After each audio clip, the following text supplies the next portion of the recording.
দেখি।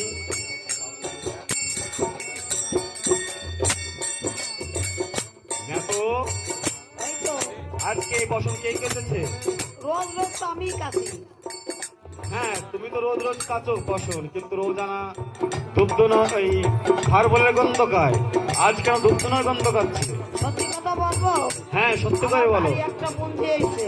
ও, তোমার যদি বঞ্জি হয় তবে আমার নাতনি এনো দেখি এই দেবসভায়, আমিও বসে দেখি। আমি কেমন করে আনবো, তার একখান বসন নেই।